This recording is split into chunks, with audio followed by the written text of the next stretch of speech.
El suceso del 20 de octubre de 1944 fue una noticia a nivel mundial. Pero, ¿quién dio inicio a este suceso? Pues bien, este suceso empezó con el exdictador y expresidente de Guatemala, Jorge Ubico. Pero, ¿quién es Jorge Ubico? A continuación, te daré una breve información sobre él. Jorge Ubico Castañeda, hijo de Arturo Ubico y Matilde Castañeda, ambos provenientes de familias acomodadas. Jorge Ubico estudió un tiempo en Europa y luego en Guatemala. Posteriormente, ingresó en el Instituto Central de Varones y más tarde en la Escuela Politécnica. Durante algún tiempo vivió en México, donde su padre ocupó un cargo diplomático. A partir de los 19 años, empezaron sus ascensos en el cuerpo militar. Hacia 1900 ya era capitán y luego ascendería hasta el cargo de teniente coronel. En 1907, Ubico fue nombrado jefe político y comandante de armas del departamento de Alta Verapaz, el mismo puesto que ocuparía en Retauleu en 1911.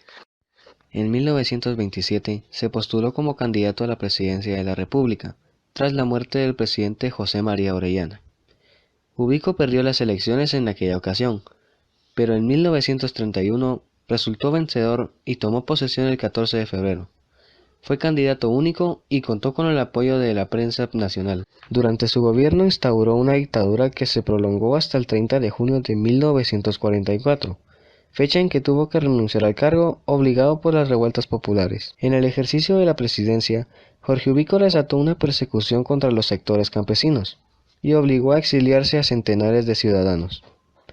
Su gobierno militarizó la enseñanza secundaria y prorrogó el contrato de arrendamiento de las márgenes del río Motagua. En 1936 modificó el convenio con la UFCO y la obligó a construir un puerto, aunque permitió que la empresa conservase los derechos de explotación de las tierras para sembrar el banano.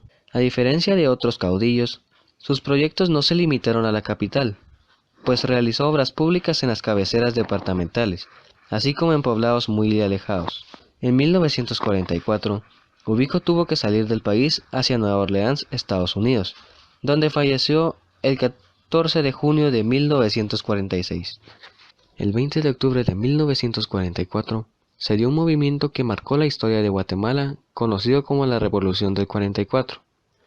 Dicho movimiento fue el responsable de derrocar al régimen dictatorial del general Jorge Ubico, quien duró 14 años en el ejercicio del poder. Los 14 años de gobierno fueron divididos en 3 etapas. Primera etapa: dictadura de Ubico. Cuando Ubico logró ocupar el cargo de presidente en el año 1931, inmediatamente surgieron grandes acontecimientos que causaron la más grande revolución de Guatemala. Su política se conformó de acciones como falta de respeto a la Constitución de Guatemala, restricciones a la libre expresión, ley fuga que aplicó para reprimir a la delincuencia, mandar a fusilar a todo aquel que se le opusiera en su camino, entre otros. Segunda etapa: caída de Ubico. En 1944 iniciaron las movilizaciones populares en contra de la dictadura ubiquista, principalmente guiada por los maestros y los universitarios. Posteriormente se unieron los obreros y otros sectores, a lo cual el gobierno respondió con el asesinato de María Chinchilla por la caballería de Ubico, encendiendo aún más el descontento de los rebeldes.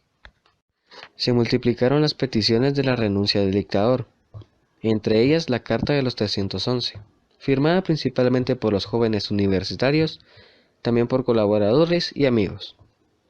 Se vio obligado a renunciar en 1944. Su salida, aunque no suponía el final de los ubiquistas, brindó esperanzas a los ciudadanos. Tercera etapa: revolución. La madrugada del viernes 20 de octubre, en la ciudad de Guatemala, se vivió una intensa guerra, desde todos los puntos. Algunos de los ataques que se vivieron ese día fueron la toma del cuartel de Matamoros y la destrucción parcial del castillo de San José. Ese día, en el Hospital General había una actividad exagerada. Nunca se supo cuántos fueron los muertos o los heridos de la balacera de toda la madrugada hasta el mediodía, y las esporádicas que se vivieron días después.